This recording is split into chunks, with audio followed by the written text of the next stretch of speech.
ನಮಸ್ತೆ ಆತ್ಮೀಯರೇ, welcome to our channel Dream Cook for healthy and tasty food recipes. ಇವತ್ತು soft ಮತ್ತು ಟೇಸ್ಟಿಯಾಗಿರೋ ತಾಲಿಪಟ್ಟು ಮಾಡಿ ತೋರಿಸ್ತಾ ಇದ್ದೀನಿ.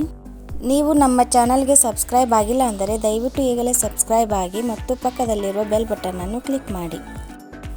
ಇವಾಗ ತಾಲಿಪಟ್ಟಿ ಮಾಡಲು ನಾನು ಮಿಕ್ಸಿ ಜಾರ್ಗೆ ಹಸಿಮೆಣಸಿನಕಾಯಿ, ಕರಿಬೇವು, ಕೊತ್ತಂಬರಿ ಸೊಪ್ಪು, ಸ್ವಲ್ಪ ಉಪ್ಪು ಎಲ್ಲವನ್ನು ಹಾಕಿ ತರಿತರಿಯಾಗಿ ಪೇಸ್ಟ್ ಮಾಡ್ತಾ ಇದ್ದೀನಿ. ಈಗ 1 ಬಟ್ಟಲು ಗೋಧಿ ಹಿಟ್ಟು, 1 ಬಟ್ಟಲು ಜೋಳದ ಹಿಟ್ಟು ಮತ್ತು 1 ಬಟ್ಟಲು ಕಡಲೆಬೇಳೆ ಹಿಟ್ಟು ಎಲ್ಲವನ್ನು ಹಾಕಿ ಜರಡಿ ಮಾಡ್ತಾ ಇದ್ದೀನಿ. ನಂತರ ಈ ಹಿಟ್ಟಿಗೆ ನಾವು ಮೊದಲೇ ತಯಾರಿಸಿದ ಹಸಿಮೆಣಸಿನಕಾಯಿ ಚಟ್ನಿ ಹಾಕ್ತಾ ಇದ್ದೀನಿ.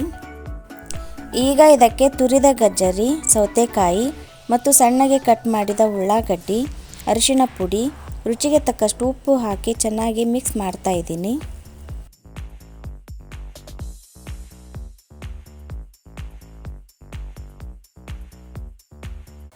ಸ್ವಲ್ಪ ಸ್ವಲ್ಪ ನೀರು ಹಾಕುತ್ತಾ ಚಪಾತಿ ಮತ್ತು ರೊಟ್ಟಿ ಹಿಟ್ಟಿಗಿಂತಲೂ ಸ್ವಲ್ಪ ಮೆತ್ತಗೆ ನಾದಿಕೊಳ್ತಾ ಇದ್ದೀನಿ.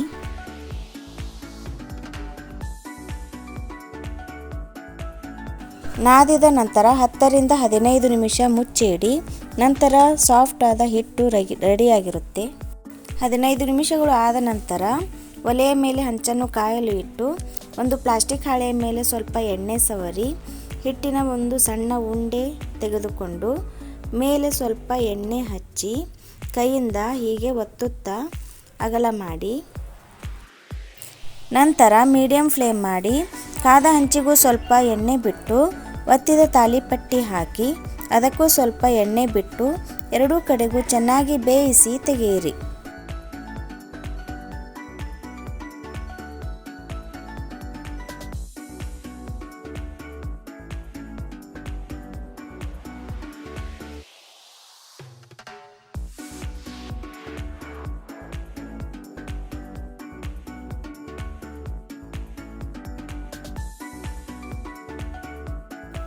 ಹೀಗೆ ಎಲ್ಲ ತಾಲಿಪಟ್ಟಿಗಳನ್ನು ತಯಾರಿಸಿ ಬಿಸಿ ಬಿಸಿಯಾಗಿ ಮೊಸರು, ಚಟ್ನಿ ಇಲ್ಲವೇ ತುಪ್ಪದೊಂದಿಗೆ ಟೇಸ್ಟ್ ಮಾಡಿ.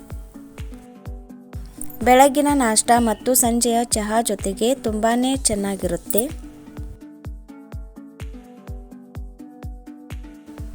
ಈ ವಿಧಾನದಲ್ಲಿ ನೀವು ಒಮ್ಮೆ ಮನೆಯಲ್ಲಿ ಮಾಡಿ ತುಂಬಾ ಸಾಫ್ಟ್ ಮತ್ತು ಟೇಸ್ಟಿಯಾಗಿರುತ್ತೆ. ಮತ್ತು ಈ ವಿಡಿಯೋ ನಿಮಗೆ ಇಷ್ಟವಾಗಿದ್ದರೆ ದಯವಿಟ್ಟು ಲೈಕ್ ಮಾಡಿ, ಸಬ್ಸ್ಕ್ರೈಬ್ ಮಾಡಿ ಮತ್ತು ಸಪೋರ್ಟ್ ಮಾಡಿ. ಧನ್ಯವಾದಗಳು.